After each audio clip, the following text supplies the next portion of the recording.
Programme में एक बार फिर खुशामदीद। बात हो रही थी इस वक्त जो सियासी कशीदगी है और ख़ासतौर पर पाकिस्तान तहरीक इंसाफ सरापा एहतजाज है निगरान सेटअप जो पंजाब में आया निगरान वज़ीर आला के ख़िलाफ़ और इलेक्शन कमीशन के ख़िलाफ़ फवाद चौधरी साहब की गिरफ़्तारी के बाद अब पाकिस्तान तहरीक इंसाफ जो है वो एहतजाज कर रही है इस वक्त भी। जुल्फ़िकार अली भुट्टो साहब किस तरह देखते हैं, चूँकि पंजाब में जो केयर टेकर CM आए मोहसिन नकवी साहब, कहा जा रहा है जी जरदारी साहब ज़ाहिर है पिछले कई दिनों से लाहौर में थे और जो उनका मिशन था वो कामयाब हुआ। ख़ुद खान साहब इल्ज़ाम भी लगा रहे हैं कि मोहसिन नकवी साहब जो है रजीम चेंज का हिस्सा थे, जरदारी साहब के फ्रंट मैन हैं। फिर साथ ही साथ वो ये कह रहे हैं कि अब जैसे ही निगरान सेटअप आया इंतकामी कार्रवाइयाँ शुरू हो गई। ख़ुद ज़ाहिर है पाकिस्तान पीपल्स पार्टी ये कहती है कि हम इस तरह के किसी भी इंतकामी कार्रवाई पे यकीन नहीं रखते, लेकिन पाकिस्तान तहरीक इंसाफ इस पे आप इल्ज़ाम भी लगा रही है। तो ये मामला क्या है? पंजाब में रातों रात ब्यूरोक्रेसी में इतनी तब्दीलियाँ निगरान सेटअप अमूमन नहीं करता, लेकिन हमने देखा कि अब जो काबीना भी फाइनल हो गई है, क्यों इतनी खाड़ पछाड़ है और सियासी इंतकाम क्यों लिया जा रहा है? देखिए, ये जो ना कि केयर टेकर गवर्नमेंट जब आती है तो इतनी तब्दीलियां नहीं होती, हमेशा हुई हैं।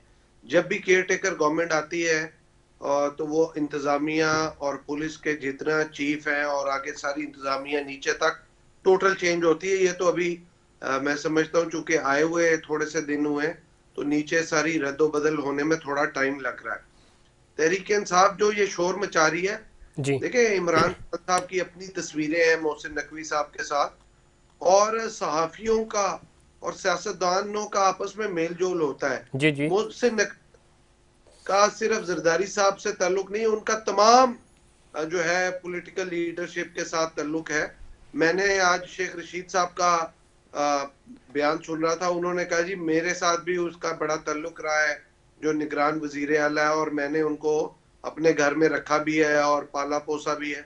अब बात कहने की यह है कि इसका मतलब है कि वो शेख रशीद साहब के फ्रंटमैन बन गए इस तरह, और शेख रशीद साहब के फ्रंटमैन बनने का मतलब है कि वो इमरान खान साहब के फ्रंटमैन है। ये सही। जो इल्जाम तराशी होती हैं, असल बात ये देखने की है कि जितने भी नाम आए उनमें से अगर इनका नाम शॉर्टलिस्ट हुआ है और इनकी तकर्री में कोई आईनी जो है वो प्रॉब्लम है, आईनी कोई इशू है। इशू है, जी तो उसको हाईलाइट करना चाहिए, ना कि एक दूसरे की जातियात को करें। खान साहब ने इस मुल्क में पहले फॉरेन पॉलिसी तबाह की, इकोनॉमी तबाह की, फिर यहाँ पे पॉलिटिकल स्टेबिलिटी को खत्म किया, इखलाकियात को भी खत्म कर दिया कि लोगों के साथ ओए तोए करके कोई जज है, कोई पुलिस वाला है, कोई शख्स किसी ओहदे पे आ जाए और वो खान साहब की मर्जी का ना हो तो ओए तोए करते हैं कि फलाने का फ्रंटमैन है। पाकिस्तान पीपल्स पार्टी और उसकी लीडरशिप रवादारी और इज्जत की सियासत पे बिलीव करती है, ओए तोए की सियासत पे बिलीव नहीं करती। हम समझते हैं कि बहुत दफा ऐसे भी वजीर आला निगरान लगे हैं और ऐसे सेटअप भी आए हैं जिन्होंने पाकिस्तान पीपल्स पार्टी को नुकसान पहुंचाया है, इलेक्शन जीतने में पीपल्स पार्टी को सैबोटाज किया है। और हम वो सारे मराहल गुजर के हम आज इस पोजीशन में आए हैं कि जो भी आता है जिसके साथ भी उसका ताल्लुक है, हम सिर्फ इस चीज के ऊपर बिलीव करते हैं कि इलेक्शन साफ और शफाफ होने चाहिए। इलेक्शन के अंदर कोई ऐसा मामला नहीं ठीक, होना लेकिन चाहिए इसमें इसमें किसी। जुल्फ़िकार अली भुट्टो साहब जिस तरह की चीज़ें कंट्रोवर्शियल होती जा रही हैं, KP की बड़ी अच्छी मिसाल कायम हुई, वहाँ पे अफ़वाम तफ़हीम से सियासी जमातों ने खुद मामला हल कर लिया। पंजाब में ये नहीं हो सका और पंजाब में पिछले 9 महीनों से ये चीज़ें नहीं हो पा रही, मामला बार अदालत जा रहा है। तो आगे इलेक्शन भले 6 महीने साल बाद भी हों, इलेक्शन कमीशन को कंट्रोवर्शियल बनाया जा रहा है और आज की तारीख तक ज़रा इस वक्त पाकिस्तान तहरीक इंसाफ भी सरापा एहतजाज है। तो ये इलेक्शन 2023 में हों या 24 में हों, इलेक्शंस कैसे साफ शफाफ होंगे और उनके लिए रिफॉर्म्स कैसे होंगे जब पाकिस्तान तहरीक इंसाफ इतना बड़ा स्टेक होल्डर है, वो खुश नहीं है, वो सेटिस्फाई नहीं है इलेक्शन कमीशन से, निगरान सेटअप से? मेरा एक सवाल है, जी देखें कि इलेक्शन कमीशन के ऊपर जो तकर्री है वो किसने की थी? वो तो उस वक्त अच्छे थे सर, इन्होंने ही की थी बिल्कुल। इमरान खान साहब ने की थी। जब तक वो इमरान खान साहब की बात मानते रहे उतनी देर अच्छे रहे, जितनी देर उन्होंने बात माननी छोड़ दी तो इमरान खान साहब ने और PTI की तमाम लीडरशिप ने चीफ इलेक्शन कमिश्नर को मुतनाज़ कर दिया। अब बात यह है कि किसी के कहने से कोई मतनाजा नहीं होता। ये तो आर्मी चीफ की अपॉइंटमेंट के ऊपर भी जो है एक इशू क्रिएट कर ठीक। रहे थे और आर्मी चीफ को भी एक मुतनाजा बनाने की कोशिश कर रहे थे। चले इस पे इन्होंने तो पूरी जुल्फ़िकार अली भट्ट साहब पाकिस्तान तहरीक इंसाफ का मौक़िफ़ भी लेते हैं। मैं ज्वाइन किया जनाब अकरम चीमा साहब ने, साबिक़ एमएनए हैं पाकिस्तान तहरीक इंसाफ के। चीमा साहब गुफ्तगू आप सुन रहे थे, ज़ाहिर है इस वक्त आप सरापा एहतजाज हैं इलेक्शन कमीशन के हवाले से भी और ख़ासतौर पर निगरान वज़ीर आला पंजाब उसके हवाले से भी, गिरफ्तारियों के हवाले से आज इजलास भी हुआ।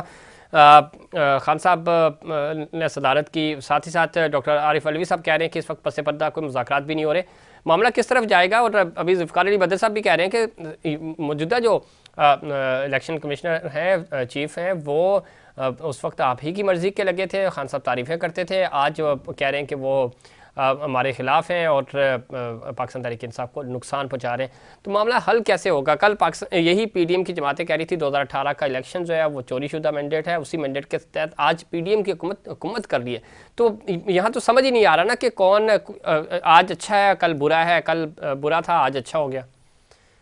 चीमा साहब देखिए, मैं जो समझता हूँ कि अखलाकी तौर पे जो जिम्मेदारी मौजूदा हुकूमत वक्त के ऊपर आई थी और जो उसको इस वक्त नेक नामी और इज्जत कमाने का मौका पाकिस्तान तहरीक इंसाफ ने फराहम किया था कि हमने अपनी 2 सूबाई हुकूमतों को फारिग करके हमने कहा कि आप फेयर एंड फ्री इलेक्शन कराएं, और उसकी बुनियाद यहाँ से पड़नी थी कि आप एक ऐसे गैर मुतनाज़ा शख्स को वज़ीर आला बनाएं जिसके नाम के ऊपर कोई हरफ ना आए।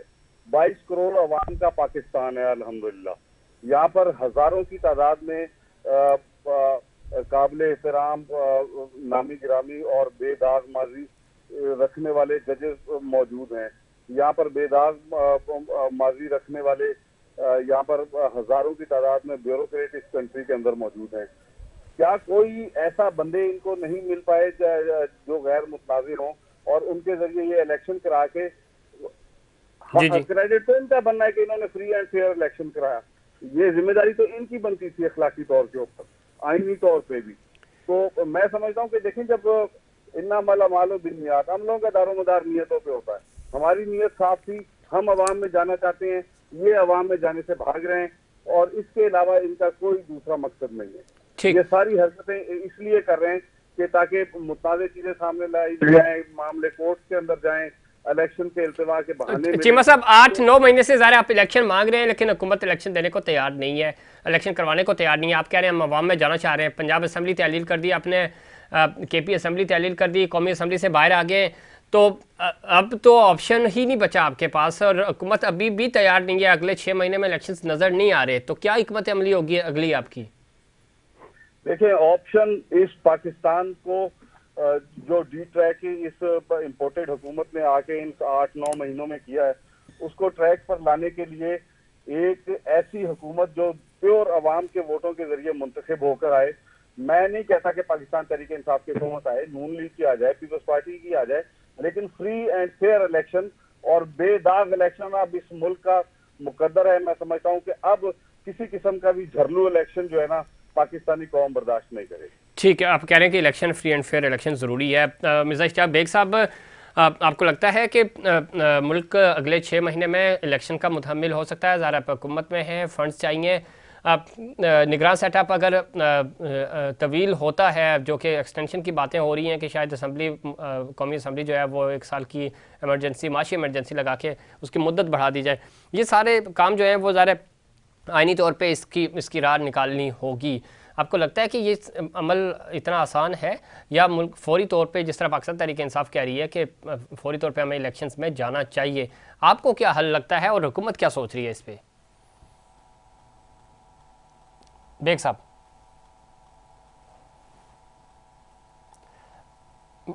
आप सुन पा रहे हैं मुझे?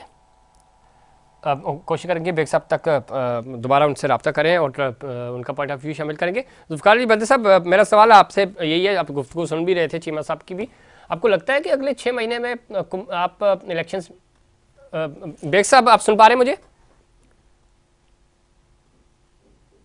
बेग साहब तक ऑडियो सही तरह नहीं पहुंच पा रही। ज़ुल्फ़िकार बद्र साहब, आपको लगता है इलेक्शन 6 महीने में हो पाएंगे? और दूसरा जो बयानिया ये चल रहा है कि शायद पंजाब और केपी का निगरान सेटअप भी मतलब 3 महीने के लिए ना हो, साल पे चला जाए, और जो कौमी असम्बली है वो भी एक्सटेंशन लेके 1 साल ऊपर माशी इमरजेंसी और कोई इस तरह की राह निकाली जाए। एक तो ये कि मुझे पर्सनली आपका पॉइंट ऑफ व्यू भी इस पर चाहिए कि ये सूट नहीं करता किसी भी जमहूरी पार्टी को और हुकूमत को ख़ास तौर पे। तो आपको लगता है कि आप पाकिस्तान पीपल्स पार्टी इसकी हिमायत करेगी? ख़ुद बिलावल भुट्टो साहब किसी एक बयान में कह चुके हैं कि हमारी कोशिश होगी कि हम फ्रेश मैंडेट के साथ जाएं, यानी जैसे ही ये असम्बली अपनी मुद्दत पूरी करे। आपको क्या लगता है कि 1 साल की इमरजेंसी के तहत तोसी होनी चाहिए, या जिस तरह मुद्दत पूरी होते ही हमें इलेक्शन में चले जाना चाहिए? देखिए, पाकिस्तान पीपल्स पार्टी की लीडरशिप इस चीज पे बिलीव करती है कि जो इलेक्शन है, असम्बली की मुद्दत कंप्लीट होते ही इलेक्शन होने चाहिए। और पाकिस्तान पीपल्स पार्टी, बिलावल भुट्टो जरदारी साहब जो चेयरमैन है पाकिस्तान पीपल्स पार्टी के, वो इस पे बारहा दफा कह चुके हैं, और उन्होंने कहा कि हम इलेक्शन को डिले भी नहीं होने देंगे कि इसको आगे लेके जाया जाए, उसकी भी हम मुखालफत करेंगे। तो पाकिस्तान पीपल्स पार्टी का तो मौक़िफ़ बड़ा क्लियर है कि असम्बली जैसे ही मुद्दत पूरी करे, उसका जो टाइम पीरियड होता है वो निगरान का, उस पर्टिकुलर टाइम पीरियड के अंदर इलेक्शन हो। हम नहीं चाहेंगे कि इसको मजीद 1 साल दिया जाए या कोई हो, अल्लाह ना करे कोई ऐसे हालात हो कि सारे मुल्क के अंदर सारे स्टेक होल्डर्स कहें कि जी इसके अंदर ऐसा मामला किया जाए। जी करे और साफ शफाफ इलेक्शन होने चाहिए, और बिल्कुल फ्रेश मैंडेट आना चाहिए जैसे असम्बलियों की मुद्दत पूरी होती है, और उसमें जो भी इलेक्शन जीते, जो भी पार्टी जीते, वो आए और आके अवाम की खिदमत करे और मुल्क को संभाले, हुकूमत को संभाले।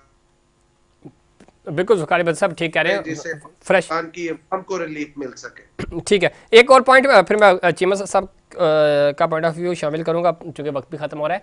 पाकिस्तान पीपल्स पार्टी जो है वो पंजाब में कहा यह जा रहा है कि कम बैक करेगी। आप खुद ज़ाहिर है पंजाब की सियासत करते हैं, आपके वालिद साहब का एक ज़ाहिर पंजाब में और ख़ुद पाकिस्तान पीपल्स पार्टी के वाले से बड़ी कुर्बानियाँ। समझते हैं कि पाकिस्तान पीपल्स पार्टी खोया हुआ मुकाम जो है वो वापस हासिल कर सकेगी?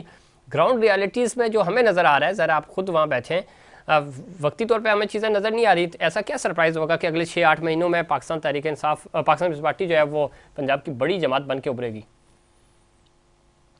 को 2013 और 18 के अंदर सैबोटाज किया गया इलेक्शन के अंदर, बहुत सारे ऐसे हलके थे जहां पे पीपल्स पार्टी जीत सकती थी या बड़े कम नैरो मार्जिन से, वहां पे कोई ना कोई तरीका ऐसा करके पीपल्स पार्टी को नुकसान पहुंचाया गया। आज मैं समझता हूं कि अगर हालात इसी तरह न्यूट्रल रहे और मामला बेहतर है, तो बहुत सारी ऐसी सीटें हैं, खास तौर पे दही इलाकों की जी अंदर भी 2-4 ऐसी सीटें हैं हर शहर के अंदर, जो पाकिस्तान पीपल्स पार्टी अपने बेहतर कैंडिडेट को खड़ा करके, जिनका लोगों के साथ राब्ता है, वो लोगों को इसी 5-6 माह के अरसे में मोबिलाइज कर सके, एक कनेक्टिविटी बढ़ा सके, तो पाकिस्तान पीपल्स पार्टी अच्छा कंपटीशन दे सकेगी, वो कैंडिडेट अच्छा कंपटीशन दे सकेगा, जिसमें बहुत सारे ऐसे लोग हैं जो इलेक्शन जीतने की भी पोजीशन में होंगे, या बहुत सारे लोग हैं जो क्लोज मार्जिन के ऊपर आके मुकाबला करेंगे। तो ठीक है, आप कह रहे हैं कि सूरत-ए-हाल बेहतर हो सकती है। चीमा साहब, परवेज़ इलाही साहब जो कि आपके सीएम थे, अब ज़ाहिर साबिक हो गए हैं, वो कह रहे हैं जी पीटीआई वालों को बहुत समझाया कि अभी काम करने दो, असम्बली मत तोड़ो, मगर मेरी एक भी बात नहीं मानी गई, और उसका नतीजा आप आज देख रहे हैं कि पंजाब में आपके जो वहाँ के लीडरशिप है उनको गिरफ्तार किया जा रहा है, ख़ुद खान साहब को गिरफ्तार करने की बातें हो रही हैं। चीमा साहब, देखिए, मैं समझता हूँ कि ये परवेज इलाही का ओपिनियन है जिसका उन्होंने इज़हार किया, और हर किसी को अपनी जो राय उसने दी थी माजी के अंदर, जाहिर बात है वो कह रहे हैं कि मैंने खान साहब को ये राय दी थी, लेकिन खान साहब ने, क्योंकि हमारी पार्टी के चेयरमैन तो अल्हम्दुलिल्लाह खान साहब है, तो खान साहब ने जो फैसला किया, मैं समझता हूँ कि दुरुस्त फैसला किया, और इंशाल्लाह ताला उस फैसले के बाद आने का वक्त आ चुका है। आप देखेंगे ये जूते छोड़ के भागने वाले हैं भाई। देखते हैं, ये वक्त बताएगा। बहुत शुक्रिया, प्रोग्राम का वक्त खत्म हुआ। आप तीनों मेहमानों का बहुत शुक्रिया। नाज़रीन, ये था हमारा आज का प्रोग्राम। उम्मीद करता हूँ दीगर प्रोग्राम की तरह आज का प्रोग्राम भी आपको पसंद आया होगा। मुझे और इनसाइट पाकिस्तान की पूरी टीम को दीजिए इजाज़त। अल्लाह निगहबान।